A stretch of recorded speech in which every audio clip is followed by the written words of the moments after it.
Ça suffit maintenant, je ne veux plus vous entendre parler. Si vous voulez rester ici, vous devrez m'écouter, moi. Regardez, ça y est. Non, il n'y a pas de son. Tourne l'antenne. Ces événements incroyables ne sont malheureusement pas le fruit d'une hystérie collective. Mais qu'est-ce qu'il croit? Que c'est nous, peut-être, qui avons imaginé tout ça? Ah, la ferme! Tout dans le pays. Des assassinats ont eu lieu sur un tiers de notre territoire. Les créatures qui les commettent se nourrissent ensuite de la chair de leurs nouvelles victimes.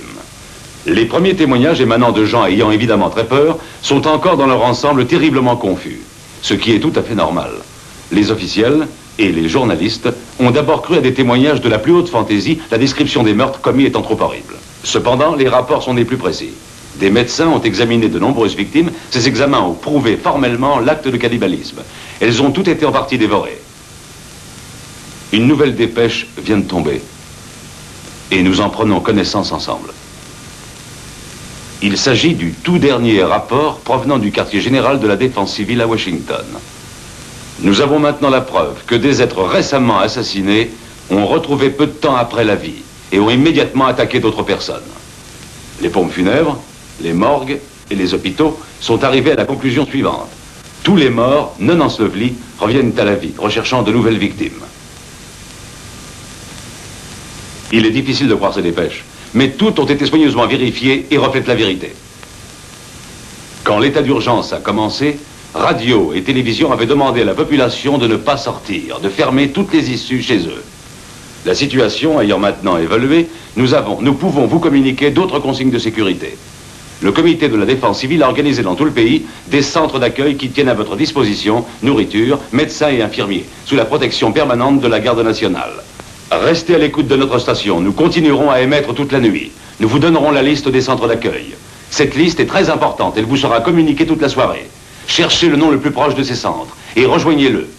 Pour l'instant, c'est le plus sûr moyen d'assurer la sécurité de votre famille. Tony. Ouais. T'as vu ça? Il se passe la même chose dans le film. Ah, t'inquiète, c'est de la merde ce film. J'ai l'impression qu'il y a quelque chose d'important. C'est quand t'as dit il est 9h, c'est ça? C'est ça qui est important? C'est vrai, remarque, 9h c'est assez important comme horaire parce que c'est l'heure d'aller dormir. Remarque, une fois, je me souviens, il était couché vers minuit 10. Bonjour, comment j'ai été fatigué après. Oh, j'y passerai des jours, des nuits, des mois s'il le faut. Oh non, de Dieu, bordel de merde. Oh, tu m'en dingue. Tu m'en fous. Oh, je suis fou. Oh, Trollstone. Oh, ton cul. C'est mon génie.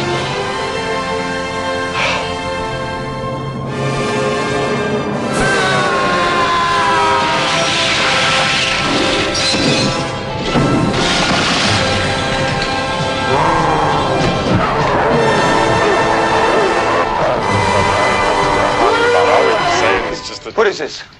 What is this, a council meeting? Huh? This is a council meeting. You can't have a council meeting without everybody being here! You cannot have a council meeting without everyone being here! Or go shove your goddamn council meeting! Bonjour et bienvenue, vous écoutez Le Cinéma est mort, l'émission nécrophile de Canal B avec bien sûr le docteur Moreau. Bonjour Antonin. Salut les kids. Qui aujourd'hui va nous parler de George Romero qui nous a quitté cette année. On n'avait pas encore causé du bonhomme d'ailleurs je crois dans cette émission à l'occasion de la sortie en Blu-ray et DVD de son plus beau film Night Riders de 1981 avec Ed Harris. On va y revenir bien évidemment dans la deuxième partie de cette émission, une très belle édition en plus et le film chez Blackout dans leur collection Black Market. Ouais. Avant ça, on va quand même revenir un petit peu justement sur une présentation du bonhomme puisqu'on l'avait jamais fait, ce qui expliquera peut-être aussi un petit peu justement ce dont parle Night Riders, puisque c'est un portrait quand même non caché d'ailleurs du cinéaste. Il le présentait comme son film le plus personnel et on comprend pourquoi. Ouais. Il dit pas que c'est son film préféré, lui il préfère Martin. On en reparlera de Martin, mais Night Riders arrive juste après. Voilà. On va en parler de tous. Avant tout ça, on va justement écouter pour démarrer cette émission un extrait de Martin, donc son film de vampire qu'il fait juste avant zombie. Donc c'est en 77, si je dis pas de bêtises, 76. J'ai la petite fiche Wikipédia 1977. Voilà. Night Riders, si je l'ai pas dit, c'est 1981. On va parler de Romero, on va le présenter de toute façon pour tous ceux qui ne connaissent pas le monsieur, juste après cet extrait de Martin.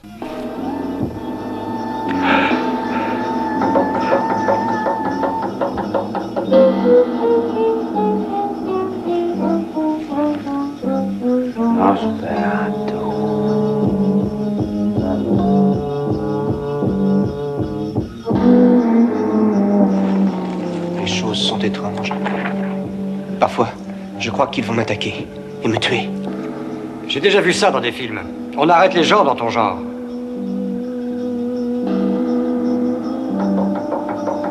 Reste calme, Martin, reste calme. Rappelle-toi que ceux qui sont après toi ne se calmeront jamais. Les gens ne sont pas calmes lorsqu'ils sont en colère. C'est exact. C'est tout à fait exact. Pendant longtemps, ça ne m'aurait pas gêné qu'on me tue. La plupart des gens vivent dans la peur de leur mort. Longtemps, j'ai souhaité mourir. J'espérais que quelqu'un allait me tuer. Ça fait trop longtemps que ça dure. Trop longtemps que je suis persécuté par les autres.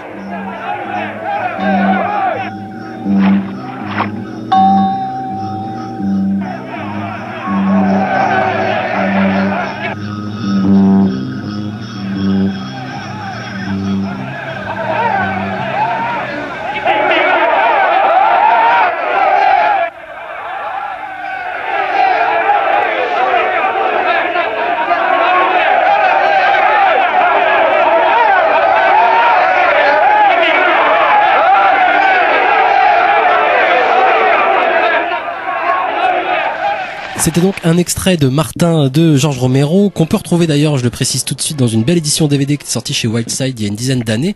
Ils ont sorti un autre coffret aussi d'ailleurs avec Season of the Witch et The Crazies, qui sont les deuxième et troisième films de George Romero. Donc des belles éditions avec de jolis bonus aussi. Ouais, c'est des éditions qui sont, que je pense, assez épuisées parce que c'était le tout début de Wildside, je crois, et qui sont ressortis dans les éditions sûrement sans les suppléments. Mais c'est vrai que ces coffrets-là sont superbes. Voilà. Et c'est vrai que jusqu'ici, du coup, il a été bien servi, mis à part pour sa trilogie des morts vivants.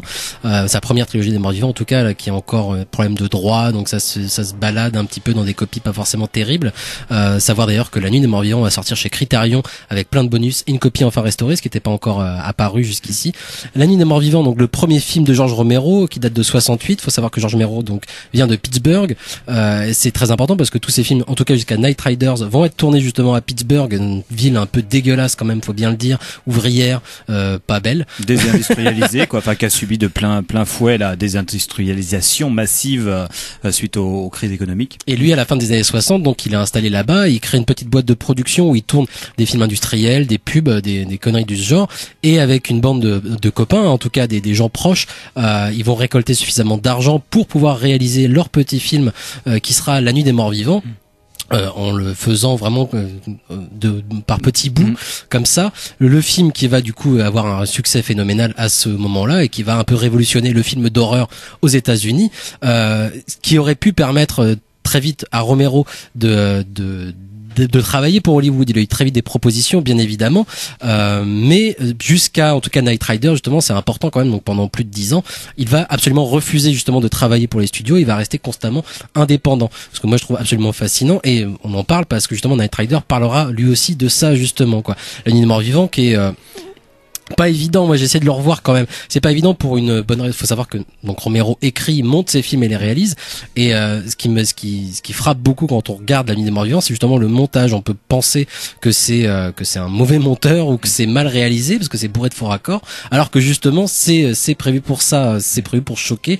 Et c'est assez déstabilisant de regarder aujourd'hui encore La Nuit des morts vivants, qui a eu le droit à des remakes, enfin un remake notamment par Tom Savini, dont on reparlera aussi, j'espère, parce que c'est quelqu'un d'important, Tom Savini. Acteur et puis figure légendaire des maquillages et des effets spéciaux gore, et qui apparaît notamment dans un rôle mémorable dans Night Riders justement, et qui fera un remake, et que j'ai essayé de revoir aussi, qui est pas du tout déshonorant comme remake, mais justement ce qui marque tout de suite, c'est que justement ce film-là, comme d'autres de Romero plus tard, est beaucoup plus classique justement, quoi. La Nuit des morts vivants, c'est pas du tout un film classique, quoi. Ça donne des coups de pied un peu partout. Ouais, c'est moi je l'ai pas, je l'avais revu par petits bouts ces derniers tomes. Enfin, il y a pas si longtemps que ça, la mort de Romero d'ailleurs. C'était mon petit hommage à moi personnel dans mon coin sur ma grosse télé. Mais c'est vrai que j'avais pu le voir en salle il y a quelques années et je trouvais que le film gardait vraiment beaucoup de sa puissance. Il était très déstabilisant justement, alors que c'est un film qui, comme beaucoup de films qui ont une importance comme ça historique parce qu'ils ont eu des audaces pour leur époque, c'est-à-dire là en l'occurrence c'était des audaces de violence, des audaces dans le gore et particulièrement dans ce style de filmage direct façon documentaire qui a fait école quelque part, hein, qui va un peu irriguer, c'est pas lui qui invente ça mais qui va irriguer tout ce qu'on va appeler tout le nouveau cinéma américain des années 70, un retour à une sorte de type de filmage plus proche du réel, quoi, de se quitter un petit peu, de faire d'enlever au cinéma américain ces oripeaux un peu de glamour, de mise en scène classique, de très cadré, très joli, très agréable à regarder. Je trouvais que évidemment La Nuit des Morts Vivants fait date pour ça et que dans mes souvenirs, voilà, le film garde vraiment pas mal de sa puissance. Il est évidemment quand même bien inférieur à sa suite qui est Zombie, qui est un film là pour le coup qui marche à donf tout le temps, qui est vraiment très très bon. On pourra revenir aussi sur les différentes versions de Zombie, hein, parce que nous la version de Zombie qu'on connaît, c'est vrai que c'est la version en général qu'on l'a tous découvert sur cette version-là, c'est la version d'Argento, c'est-à-dire à savoir que le film est produit par Dario Argento qui a fait le montage européen du film et le film est plutôt connu sur ce montage-là.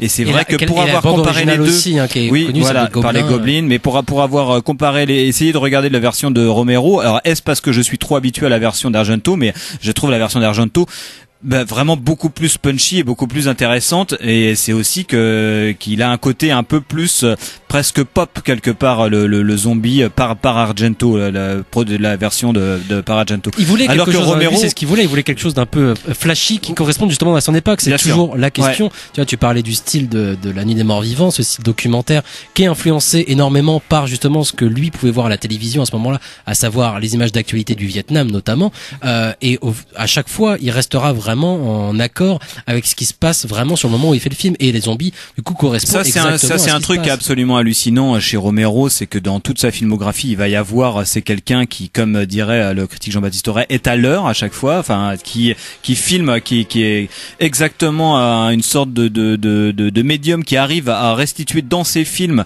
vraiment une sorte d'instantané de l'époque dans laquelle il le filme, hein. C'est vrai qu'on peut voir vraiment à travers tous ses films l'époque dans laquelle il l'est, d'un point de vue sociologique, politique, au niveau des mœurs, dans tous ces films, on va retrouver cette dimension-là, même de façon parfois un peu pataude, hein, quelque part. Je pense qu'à Land of the Dead, il y a un côté un peu plus maladroit ou un peu trop bourrin dans son côté, sa charge anti-Bush. On voit bien que là, la critique est passée par là, c'est-à-dire que Romero a peut-être un peu trop conscience qu'il a été érigé en pape du cinéma subversif quelque part. Après, faut aussi dire, il a toujours conscience quand même de ce qu'il fait aussi. Oui, bien sûr. C'est un autre, c'est pas la même chose, hein, mais pour pas que les gens confondent, lui, il a vraiment conscience quand il fait Zombie par exemple, pour lui, c'est pas cacher le message sur la critique de cette toute façon, c'est clair et net que Romero c'est d'une part l'inventeur du cinéma d'horreur moderne, hein, ça date de 68, hein, La Nuit des Morts Vivants. Et du zombie moderne, du zombie tel qu'on le connaît aujourd'hui. Il y a trois films, on peut vraiment délimiter sur trois films l'invention du cinéma d'horreur moderne, c'est ça, La Dernière Maison sur la gauche de Craven 4 ans plus tard, et puis 2 ans après, voilà, Massacre à tronçonneuse. Donc j'entrerais Rosemary's Baby quand même. Moi je mettrais plus ça là, je rejoins volontiers ces mecs-là, on pourrait même y rajouter John Carpenter, mais ce qui est très amusant, c'est que ces trois types-là en fait ont eu la particularité tous les trois de débarrasser justement le cinéma d'horreur de tout l'attirail de genre qui avait fait son succès dans les productions Universal par exemple, les films de monstres, les productions Hammer, c'est-à-dire tout le gothique, virer le gothique, tous les oripeaux du genre en fait, tout ce qui fait genre, tout ce qui crée une sorte de petite, peut-être quelque part une sorte de vêtements un petit peu confortables pour le film, pour que le spectateur puisse rentrer dans un monde qui de toute façon n'est pas le sien. Au contraire, ces trois types-là ont justement mis des figures horrifiques d'une façon extrêmement réaliste, c'est-à-dire avec une volonté, avec des tas d'effets de réel pour montrer que ces figures horrifiques-là étaient là-dedans. C'est pour ça que mets aussi Carpenter un peu de côté parce que Carpenter c'est pas du tout ça. Carpenter il a inventé quelque chose. C'est peut-être d'ailleurs le meilleur cinéaste des 4, je pense. C'est quelqu'un qui en tout cas a la filmographie la plus impressionnante sur la durée et puis un maximum de chefs-d'œuvre parce que au contraire de John Carpenter, que ça soit Tobe Hooper, Romero ou Wes Craven, ont eu des carrières plutôt erratiques. Moi j'ai l'impression, c'est vrai que j'aurais tendance à Romero il y a 15 ans de ça, c'était quelqu'un qu'on pouvait défendre bec et ongle parce qu'il y avait une sorte de vide critique autour de ses films. C'est-à-dire que Romero c'était le mec à défendre. Pour dire que voilà, Zombie, le film qui était qui parcourait toutes les générations, on se refilait la VHS et tout ça, qu'il fallait dire bah non mais ce film-là c'est juste un chef-d'œuvre. C'est un film immensément subversif. Romero, c'est quelqu'un par qui est arrivé aussi choquer, ce discours. Il le dit, hein. Moi, il fait des films pour choquer. Et je pense que c'est le genre de type par qui est arrivé vraiment cette sorte d'idée critique très forte et très juste, mais qui a été un petit peu abusive par la suite, de dire voilà, c'est dans le cinéma d'horreur que se niche la subversion des grandes idéologies des temps est subvertie par le film d'horreur, et c'est comme ça, c'est inhérent aux gens. C'est des gens comme Romero qui ont installé ce truc-là. Et Romero, effectivement, c'est pas, peut-être même à la différence d'un Craven par exemple, qui lui a un rapport un peu contrarié. On en parlait dans une précédente émission où lui il a fait du film d'horreur parce que c'est ce qui marchait à l'époque. Il avait même fait un film porno avant parce que c'est aussi ce qui marchait, et que lui il a toujours voulu faire des mélodrames. Et Romero finalement, c'est pas vraiment ça, parce que Romero c'est également un fan de films d'horreur, hein. Il était fan des EC Comics, les BD de son temps, de son époque. Il rend hommage avec Creepshow qui arrive juste après. Par contre, c'est quand même quelqu'un qui a un rapport au genre où on sent bien qu'il a toujours été ramené à faire aussi des films d'horreur vivants parce que c'est ce qui marchait. Il a un rapport au genre assez particulier. Après là, quand on voit ce qui a suivi La Nuit des Morts Vivants, que ça soit après ce qui suit directement, c'est Season of the Witch. Enfin, il y a un film pas du tout connu, There's Always Vanilla, Vanilla qui va ressortir en Angleterre, qui devrait ressortir, mais qui apparemment est nul. Hein. S'il ressort, c'est vraiment pour les fans de Romero, pour se rendre compte de l'évolution d'un auteur. Mais de son aveu, même apparemment le film est nul. Mais c'est un film qui pour le coup n'a a priori aucun rapport avec un ingrédient de genre de fantastique ou je sais pas quoi. Mais suite après ça, il y a Season of the Witch et Martin. Season of the Witch, il y a The Crazies aussi. The Crazies, mais The Crazies, je crois que c'est après, hein, il me semble. Non, c'est avant Martin, c'est après Season of the Witch. Ah oui, c'est ça, oui, c'est avant Season of the Witch et The Crazies après, donc voilà. Mais qui pareil, qui reprend un peu les ingrédients. Qui reprend ça, mais on voit bien que t'as quelque chose. Oui, il essaye de rattraper un peu le truc. Il refait un peu La Nuit des Morts Vivants sur quelque part. Il y a quelque chose qui est très voisin. Mais Season of the Witch, il y a, pour revenir sur ce film-là en particulier, qui a un portrait de ménagère dans en Amérique, une femme esselée, aliénée par son mari, qui fait des rêves quand même où il la met en cage. Oui, voilà, c'est ça, qui a un monde fantasmatique extrêmement perturbé, très va aller au bord de la dépression, et ses rêves perturbés, son univers fantasmatique va rejoindre celui de la sorcellerie, et c'est assez c'est quelque chose qui va courir dans toute la carrière de Romero. C'est le côté presque performatif du genre, c'est-à-dire dans ce film Season of the Witch est un film de sorcière, mais parce que la nana est persuadée d'être une sorcière en fait. Comme Martin, est-ce que c'est vraiment un film de vampire? Martin qui va mettre en scène un personnage qui va être ramené chez son oncle, qui lui se pique d'être, est complètement fasciné par l'exorcisme et persuadé que son neveu est un vampire.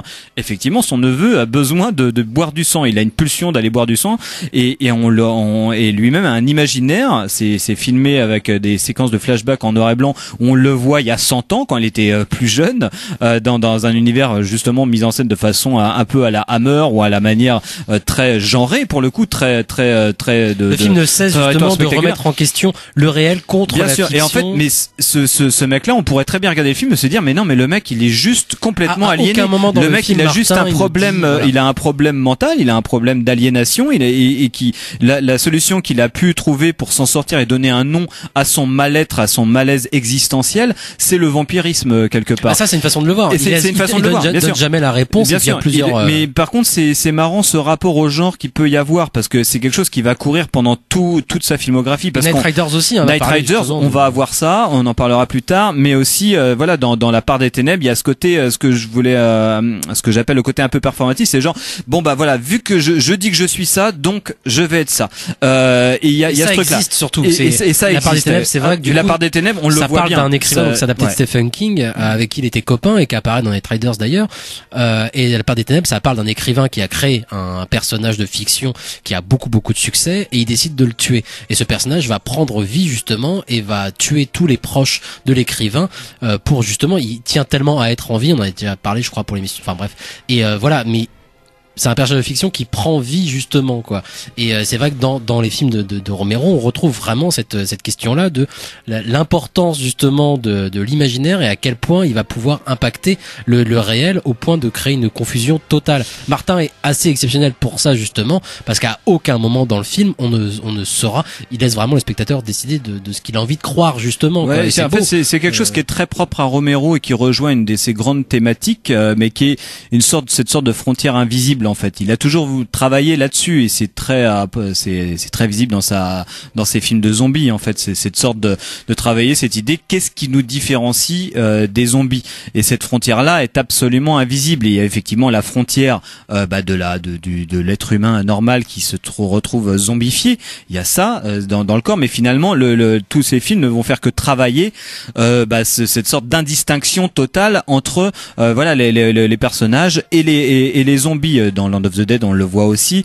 C'est la fin de La Nuit des Morts Vivants où le héros qui arrive à se sauver va être pris pour un zombie par quelqu'un d'autre. Il va travailler sur cette sorte d'indistinction et ça me paraît être assez un truc très propre à Romero. En tout cas, ce côté très performatif, parce que on pourrait croire que c'est un rapport très postmoderne, c'est-à-dire quelqu'un où les personnages ont intégré des références culturelles, comme le fera Wes Craven par la suite, par exemple. Comme le feront voilà tout le cinéma d'après, hein, voilà Craven, mais même Tarantino, les Cohen et tout ça, et même John Landis ou Joe Dante, des personnages qui de toute façon maîtrisent les codes du film dans lequel ils sont, quelque chose qui va arriver, qui ne va pas attendre Scream hein, pour apparaître. Mais vraiment il y a cette chose là et chez Romero, c'est très particulier cette façon de fonctionner. Ce rapport au genre est très particulier. Il n'est pas postmoderne. Il a un côté.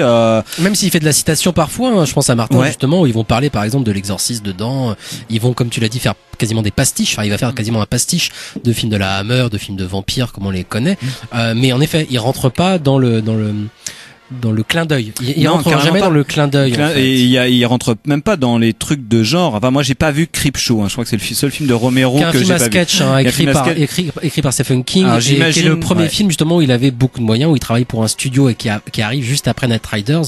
Night Riders qui en 81 donc ferme un peu, clôture une espèce de grosse décennie extraordinaire, totalement indépendante en tout cas et bourrée de chefs-d'œuvre parce qu'il y a Zombie, il y a La Nuit des Morts Vivants, il y a Martin et Night Riders clôture un peu tout ça et fait le bilan justement, on va en reparler mais voilà, Creepshow lui fait le film à sketch et déjà il est un peu dans la pantalonnade quoi. Ouais, il y a un peu, j'imagine, enfin je vois très bien à peu près le genre de film que ça peut donner parce que ça ressemblait à peu près à certains films de Toby Hooper suite à Massacre à tronçonneuse. Il y a un peu ce rapport là parce que chez Romero en fait si on prend Season of the Witch ou Martin, c'est des films à la limite si tu enlèves le côté vampire pour Martin ou tu enlèves le côté sorcellerie, d'un coup il y en a un que ça devient Une femme sous influence de Cassavetes et l'autre ça devient le lauréat ou je sais pas un truc dans tout à fait dans une sorte de film existentiel sur quelqu'un qui a un gros problème existentiel et qui se retrouve avec des pressions sociales, sur l'aliénation sociale, sur des rapports de genre homme-femme, sur des rapports de domination de classe. C'est le cœur de son film. Ce qui donne le petit côté vraiment cracra de Martin justement. Mais c'est des films qui sont hyper âpres en fait. Hein. C'est très, j'imagine un peu la déconvenue des spectateurs qui suite à La Nuit des Morts Vivants, il y a tout le côté choquant du film pour l'époque et qui après se trouve devant un film comme Season of the Witch bah ouais, Season of the Witch, c'est un film qui est hyper mal aimable et qui n'est pas très réussi hein, quelque part. Hein. C'est un film qui est assez chiant parce qu'il est tellement dans l'absence de séduction comme totale. The Crazies aussi. Hein, ouais, mais The Crazies ça a le côté hyper nerveux et puis très action. Enfin, c'est un actionneur quelque part The Crazy. Alors que l'autre c'est des films existentiels, que ce soit Martin ou Season of the Witch, et c'est des films d'errance existentielle. L'action est hyper limitée. Enfin, il y a une succession de meurtres quelque part, mais pas tant que ça dans Martin. Ils sont très longs et c'est difficile de tuer quelqu'un. Mais on est quand même dans un truc qui est une sorte d'errance existentielle d'un bonhomme qui s'emmerde dans une ville désindustrialisée où on voit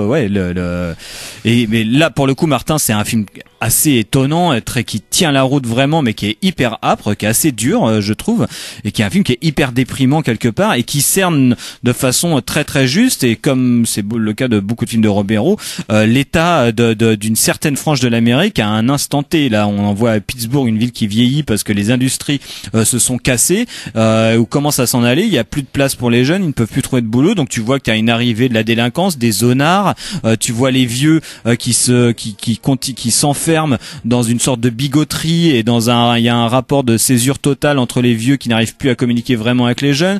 Tu vois les femmes là-dedans qui sont complètement laissées tomber par leur mari, qui sont des personnages féminins hyper forts. C'est aussi quelqu'un qui a réussi à donner des rôles hyper importants dans tout son cinéma, à toutes les minorités, à toutes les minorités, que ce soit, on va le voir avec les homosexuels, avec les noirs, avec les femmes. Il est très belle scène dans des minorités, mais c'est pas des, mais en tout cas il leur donne. Au contraire, justement, lui il a un vrai regard là-dessus. Il les montre pas comme des minorités, mais dès La Nuit des Morts Vivants, justement, ce qui est très beau. Après, on va passer à Night Riders, on va écouter un extrait. Mais c'est vrai qu'il y a une anecdote que je trouve très très chouette, moi, par rapport à La Nuit des Morts Vivants. Donc le personnage principal est un noir, ce qui à l'époque est important, mine de rien, parce que c'est rare. Voilà. Et ce personnage de noir qui se fait tuer du coup à la fin, confondu par un zombie.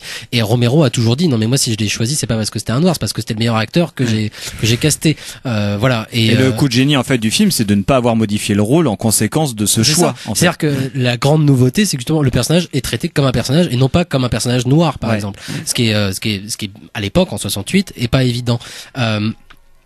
C'est un petit détail justement, mais on va parler de Night Riders. Faut savoir quand même que Romero, donc comme je l'ai dit, travaille toujours en indépendant et s'obstine aussi quand même à choisir des acteurs qui ne sont pas connus, qui ne sont pas ça peut être des professionnels, des acteurs de théâtre, tout ça machin. Il a un grand talent, je trouve, de directeur d'acteurs, et qui se retrouve énormément dans Night Riders, et de casting. Il est aidé par sa femme qui joue dans ses films d'ailleurs, qui a le rôle notamment de la mécano dans Night Riders. Et tout ça me donne envie d'introduire tout de suite Night Riders avant qu'on écoute un premier extrait et qu'on parle vraiment du film, pour situer un peu, puisque le film n'est pas connu du tout. Donc il le réalise après Zombie 78. Il met 3 ans quand même à réaliser Night Riders, parce qu'au départ il a quand même le projet de faire un vrai film sur le Moyen-Âge.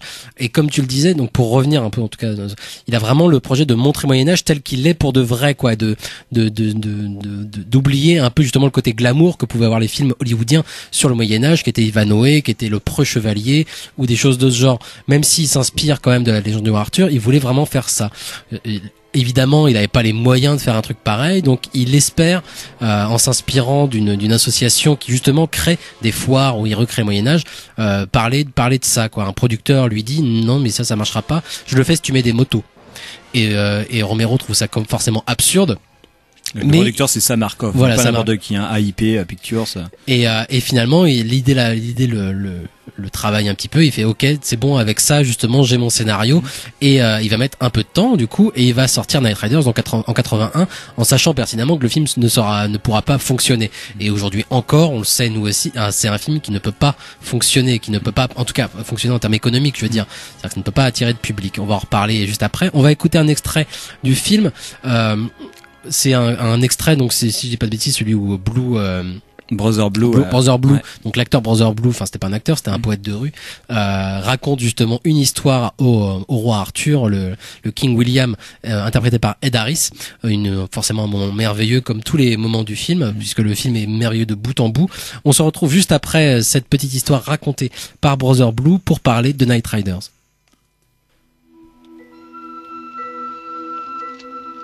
I had another dream. Is that right? Blackbird again. Same blackbird. Well, you get knocked around. You're bound to have some weird dreams, Billy. Come on, man. Look, man, you're supposed to believe in stuff like this. You say, man, if I didn't believe in magic, I'd still be treating gallbladders, prostates, and stuff like that. See, magic ain't got nothing to do with organs and glands and busted necks. Magic got to do with the soul, man. Only the soul's got destiny. It got wings. It can fly. That's magic. The body just got a few minutes down here in the dirt with the rest of us. You see things before they happen. That's probability. Some things is just sure to happen. Seeing them coming ain't nothing to get excited about. Oh, you taught me too good, magician. You taught me to believe that Blackbird's gonna get me. Yeah, maybe you'll make it happen yourself. Probability, man. Someday some cat comes along with a blackbird painted on his shield. You freak out, drop your guard, and the caboose, ow, he gets you. Maybe that's my destiny. Big D, destiny will mess with you. Like the real King Arthur. You know how the story goes. Let's get it once more, huh? Command performance for the king.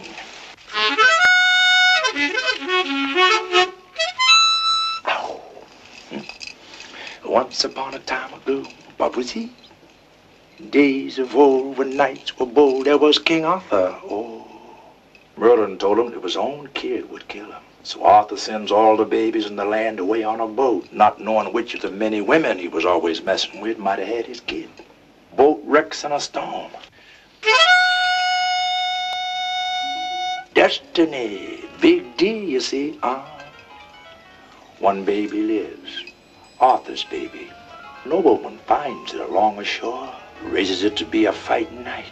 Night comes by one day and Waster King blows him away.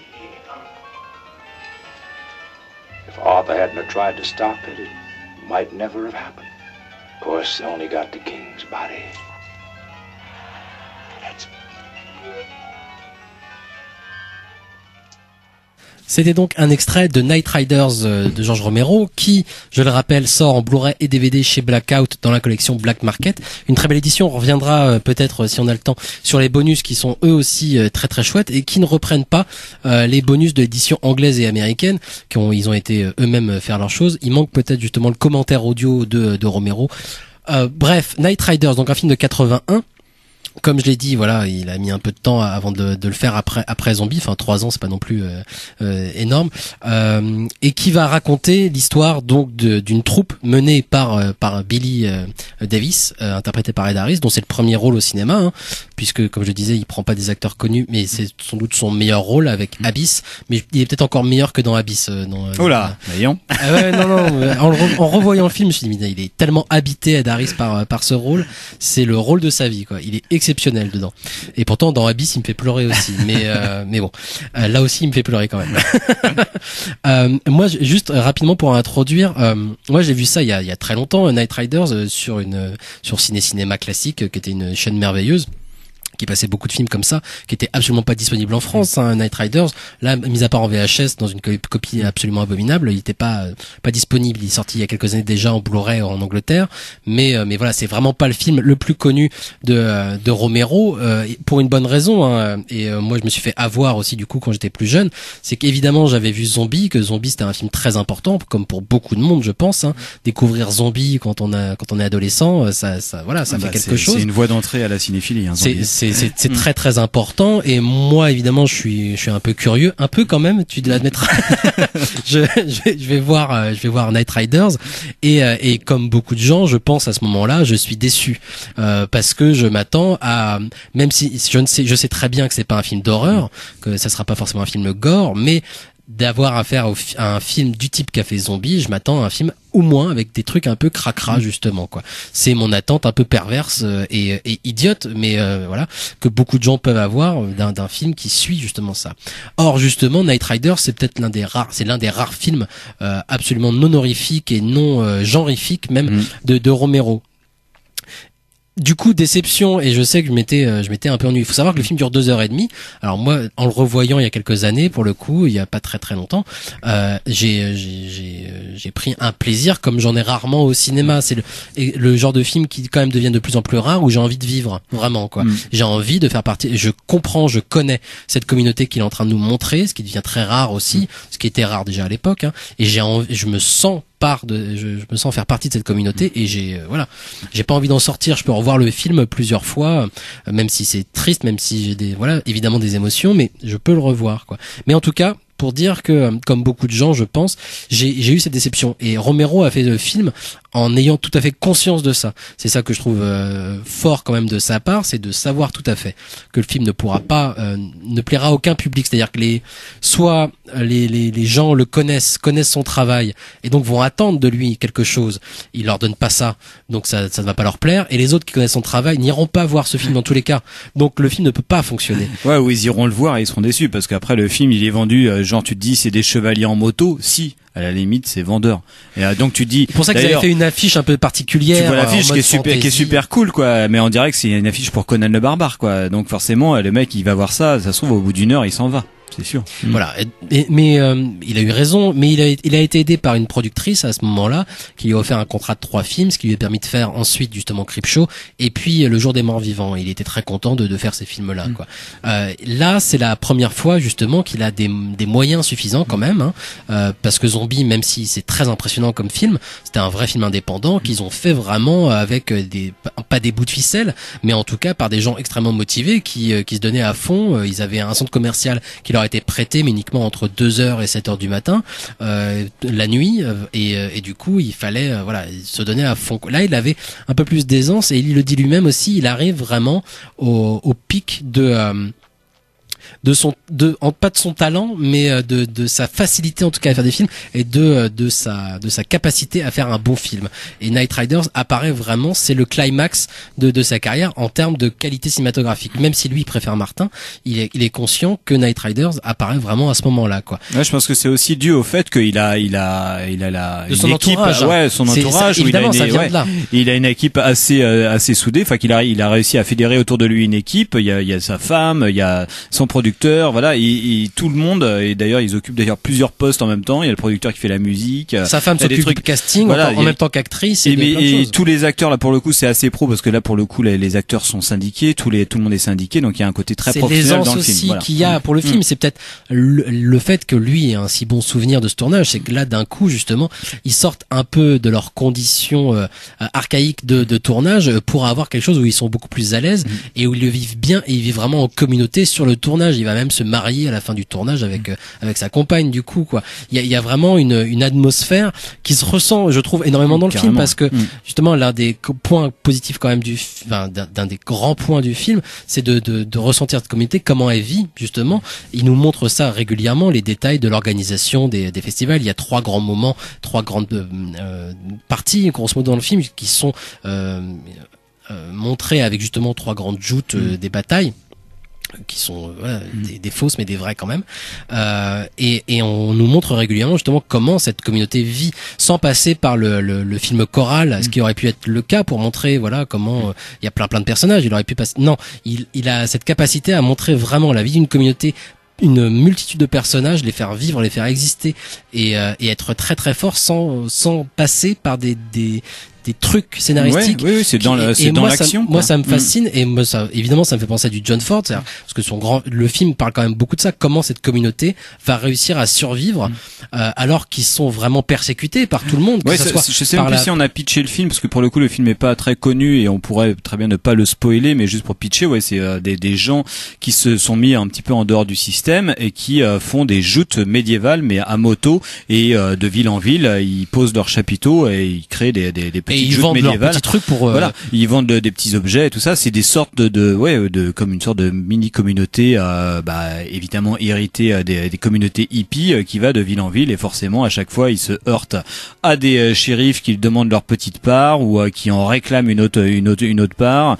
Voilà. Mais il y a pas que les shérifs. Le film est très très riche. On va pas pouvoir parler de tout évidemment, mais ils sont constamment gênés par les gens autour d'eux. C'est-à-dire qu'on a affaire à un petit groupe qui est de la part quand Romero en parle, ça ressemble évidemment au reste de l'utopie justement de la fin des années 60, quoi. Donc c'est ce petit groupe qui vit entre eux, mais qui sont emmerdés par les flics, mais aussi les habitants des bleds, qui sont des nazis à moto, qui vont foutent la merde, des beaufs, mais pas que, aussi ça va être des puritains, ça va être plein de choses, et ils sont vraiment entre eux, quoi. Ils peuvent pas compter sur le reste du monde, ce petit groupe.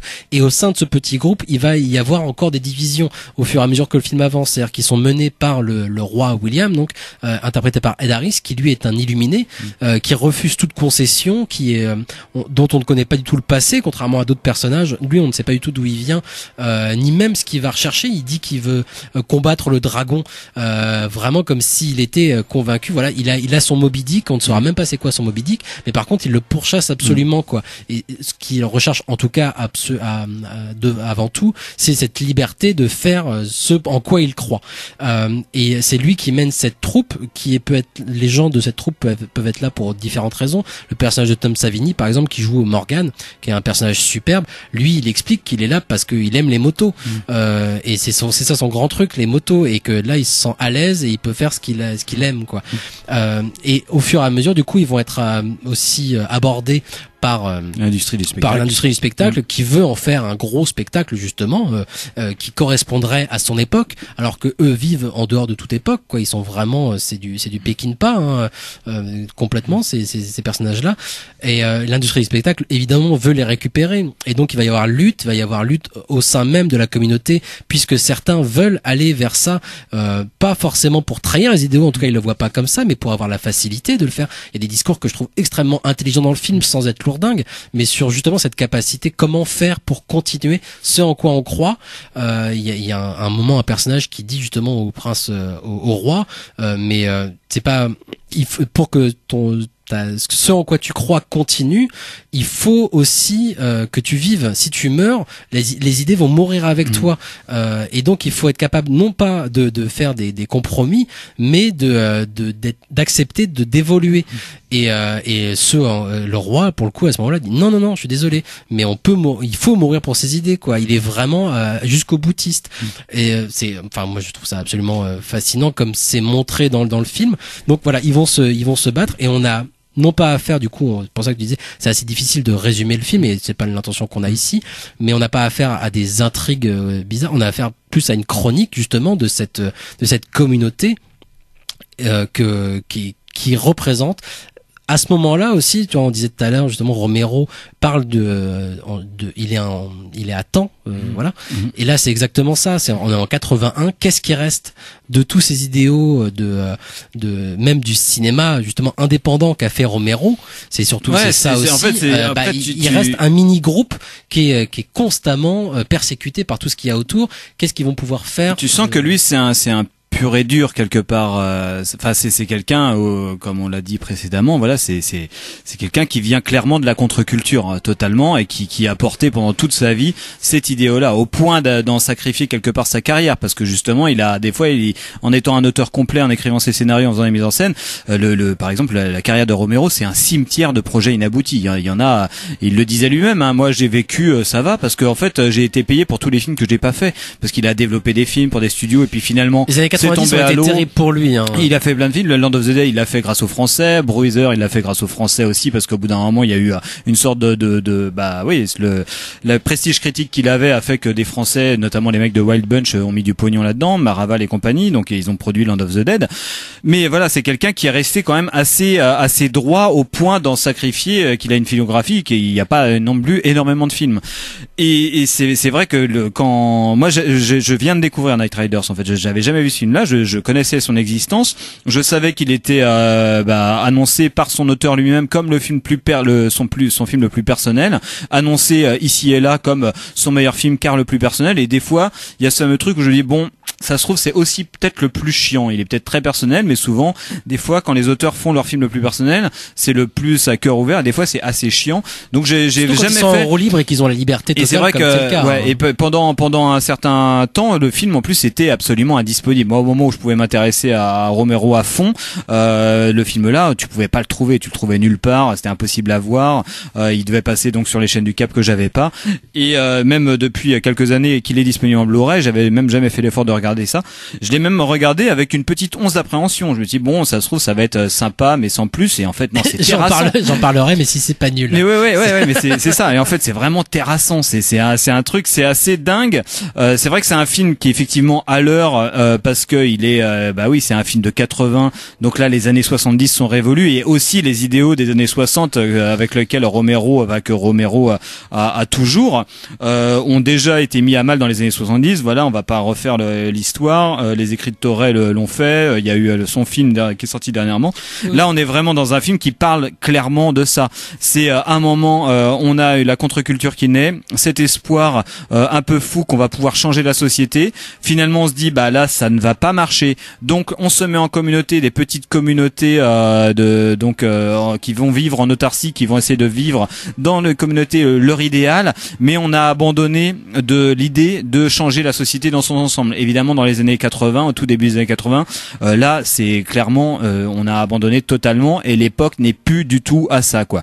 On est dans les années Reagan, de l'idéalisme facile, la moralité, les idéaux, l'idéologie autre que l'idéologie capitaliste et libérale a complètement pris le pas sur tout. Donc là, le film raconte ça.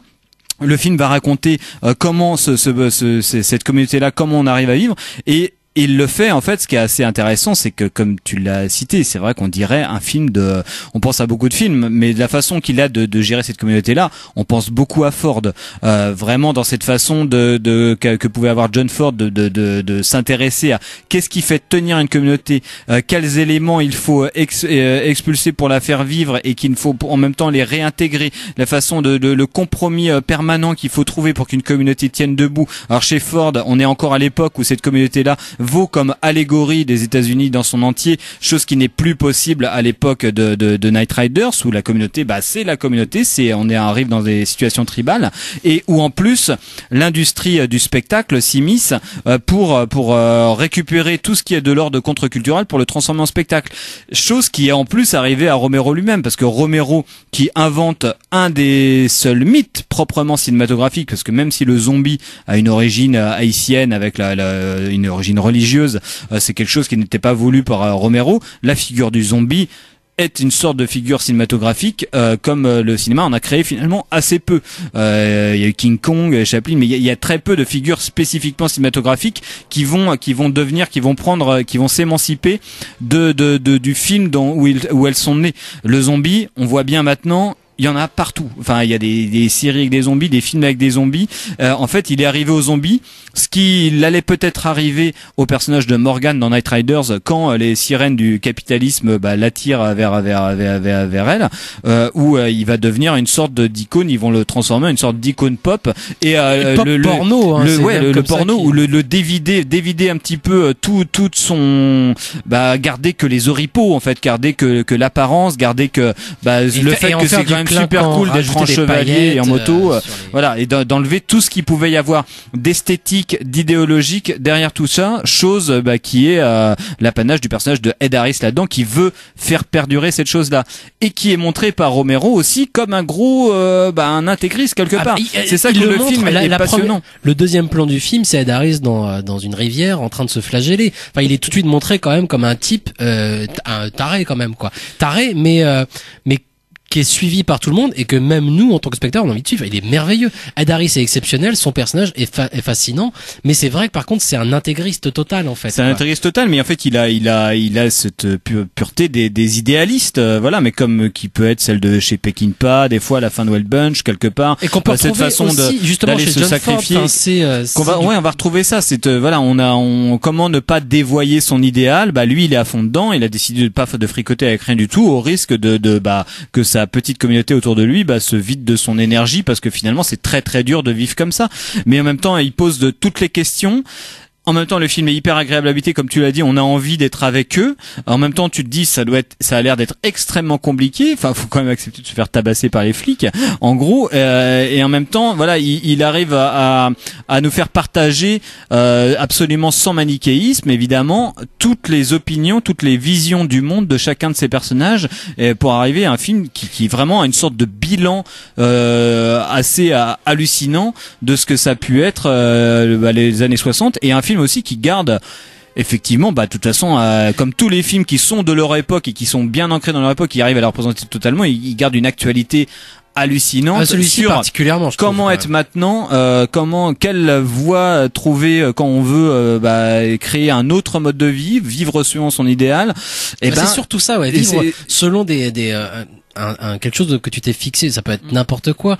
Ed Harris le dit d'ailleurs à un moment, je crois, mais voilà, on est entouré de gens qui passent leur temps à abandonner tout ce sur quoi ils ont misé leur vie, que ça soit leur famille, leur religion, leur boulot, n'importe quoi. Personne ne tient rien. Nous, on a trouvé quelque chose en quoi on croit. Si on n'y croit pas, on arrête. Point. Mais si on y croit, on y va à fond. C'est ça un peu son idée aussi, quoi. Il est mené par ça et il a envie que les gens autour de lui soient aussi menés par ça. Sinon, qui dégage, quoi. On a entendu un extrait au début de l'émission, c'est à peu près ça, quoi.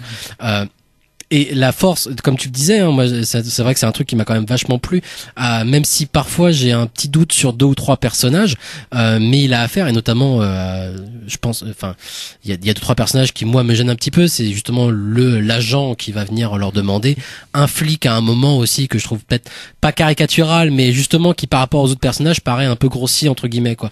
Mais les autres personnages, et je pense notamment au personnage de Morgan, donc interprété par Tom Savini, cet homme super important qui était notamment connu et qui est toujours connu aujourd'hui pour être le responsable des effets spéciaux de Zombie, qui jouait d'ailleurs dans Zombie aussi et dans Martin, et qui a réalisé donc le remake, qui joue Morgan qui est attiré évidemment par les feux du spectacle.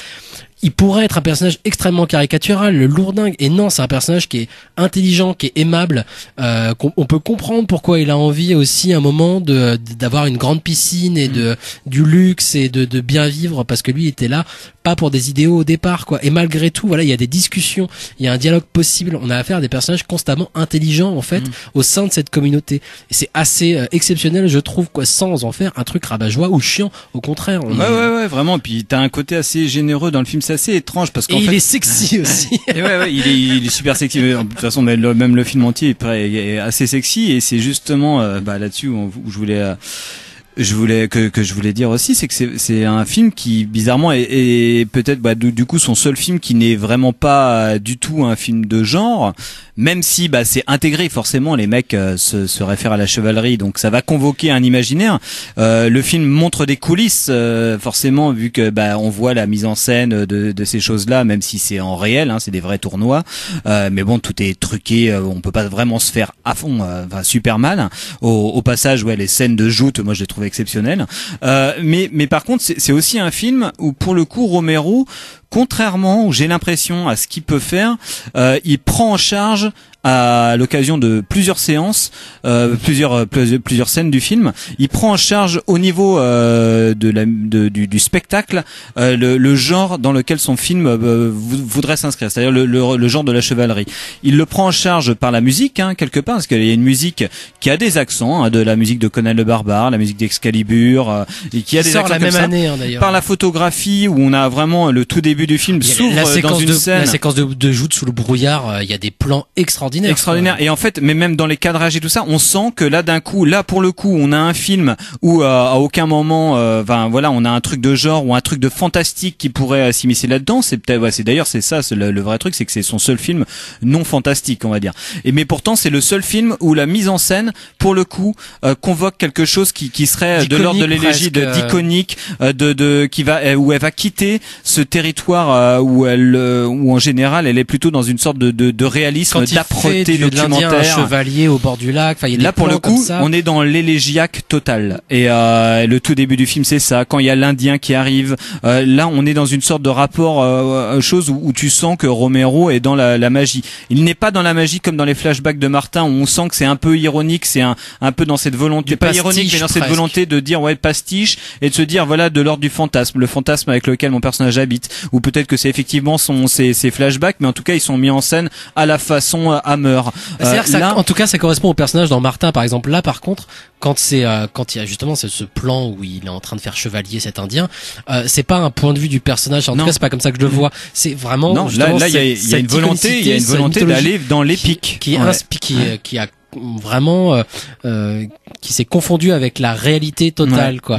Et c'est vrai que ça, et le spectateur, enfin moi j'étais complètement emporté par ça aussi, c'est-à-dire que je suis emporté par les idéaux de cette communauté complètement. Ouais, complètement. Et puis je pense que t'es emporté par ça t'es emporté par les idéaux si le film te touche, si les idéaux te touchent, si le discours du film te touche. Et puis il y a aussi en termes de mise en scène, finalement, même la toute fin du film, on ne dévoilera pas ce qui se passe. Il y a une élégie là-dedans qui est vraiment très chevaleresque, où là pour le coup, effectivement, c'est des mecs qui sont en moto avec des casques de chevaliers, mais ils les filment comme si c'était dans le Seigneur des Anneaux ou Conan ou quelque chose qui serait de l'ordre du récit mythologique. Oui. Là, la mise en scène prend en charge ça, et sans aucune volonté d'ironie, en fait, sans aucune volonté de discursif, de dire voilà, je montre ça, regardez ce que c'est le fantasme, je sais pas quoi. Non, il le prend en charge. Il veut créer une émotion de genre. Voilà, c'est les idées avec lesquelles j'ai grandi, que j'essaye de véhiculer, que j'essaye auxquelles j'essaye d'obéir dans toute ma carrière. Je suis en train de les enterrer quelque part, mais en même temps que je les enterre, je montre qu'elles ne seront jamais mortes. Non, il y a une possibilité. C'est aussi un de ces films quand même les plus positifs entre guillemets. C'est-à-dire les autres sont, que ce soit Zombie ou les films de n'importe quel autre film d'ailleurs de Romero avant Night Riders, il y a quand même quelque chose d'assez pessimiste entre guillemets, ou en tout cas de tellement ancré dans le réel justement qu'on se dit putain, autour de nous c'est quand même la merde. Là il y a quelque chose, même si la fin est extrêmement touchante et un peu dure aussi, il montre une voie de sortie. C'est-à-dire évidemment on continuera si on a cette passion ou ces idéaux à être emmerdés constamment, et ça va être très dur, mais il y a une voie possible, on peut continuer notre chemin quand même, quoi. Je pense qu'à ce moment-là il est convaincu de ça, qu'il pourra continuer aussi justement à continuer les films comme il a envie de les faire, parce que là c'est vraiment un film là-dessus, c'est un film qui te dit voilà, il est possible de faire les choses comme on a envie de les faire, et lui c'est une grande déclaration d'amour à sa façon de faire du cinéma.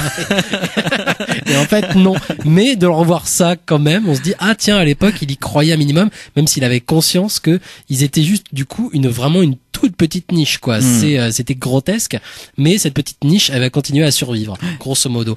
Il va falloir qu'on se quitte. Avant ça, quand même redire que l'édition de Blackout est assez chouette, notamment en termes de bonus. Il y a des interviews de Romero notamment par Julien Cévéon qui a écrit le bouquin sur Georges Romero, voilà, une grosse somme. Il y a même une interview du coup de Cévéon justement et une autre interview aussi qui est surprenante parce que du coup c'est chouette. Alors j'ai oublié le nom du monsieur qui fait moi ça. aussi, ouais, complètement. Mais c'est passionnant. Un expert du coup justement du mythe arthurien. Qui revient sur l'influence du mythe arthurien sur le cinéma américain des années 70 et sur la contre-culture de façon générale. Sur la contre-culture, voilà, et qui est vraiment super chouette. Donc ça fait vraiment plaisir d'avoir une édition de qualité comme ça avec des bonus chouettes, une copie très très bien, et puis en plus ils reprennent l'affiche originale pour faire leur visuel. Ouais, non mais c'est vraiment une super édition, franchement. Et puis je suis complètement amoureux de ce bonus là avec le mythe arthurien là, le bonhomme. Je trouve ça super d'aller chercher un bonhomme comme ça qui doit être responsable ou avoir un poste dans un festival du film médiéval, je crois. Enfin, je sais pas ce que ça vaut ce truc. Il parle très très bien. Il est assez cool, assez tranquille. C'est très intéressant. Et c'est super intéressant, et ça éclaire pas mal de choses sur l'influence l'histoire des idées, comment l'idée arthurienne de sorte d'idée de démocratie que porte le mythe arthurien a été prépondérant dans la contre-culture, et particulièrement autour du personnage de Kennedy. On va se quitter avec un extrait de Zombie justement de Georges Romero. Avant ça, une toute petite annonce pour tous ceux qui nous écoutent en direct ce jeudi. Il y a ce soir au Bar à Mine, rue Saint-Hélier à Rennes, l'inauguration de l'expo Melvin série Z. Donc voilà, dans le bar. Donc tout le monde évidemment est convié, et pour tous ceux qui nous écoutent pendant la rediffusion de samedi par exemple, sachez que l'exposition est encore là, donc vous pouvez y aller ce soir, ce samedi par exemple. Peut-être quelques panneaux de volée, je pense. On se quitte donc avec cet extrait de Zombie. Merci Antonin de nous avoir rejoint encore une fois cette semaine. Merci à vous de nous avoir écoutés. Et on se retrouve très bientôt. Il fait chaud, on est nourris. Bisous. Ciao. Ils sont encore là. Mais ils nous cherchent. Ils savent qu'on est ici. Non, c'est par habitude. Sans savoir au juste pourquoi. Dans leur vie passée, ils venaient ici, ils s'en souviennent vaguement. Mais qui sont-ils? Ils sont nous, c'est tout. L'enfer n'a plus assez de place. Qu'est-ce que tu dis? Ah, c'est mon grand-père qui nous racontait ça. J'ai déjà entendu parler de Macumba, le vaudou. Mon grand-père était prêtre à Trinidad. Et il nous disait toujours, quand l'enfer n'a plus assez de place, les morts reviennent sur la terre.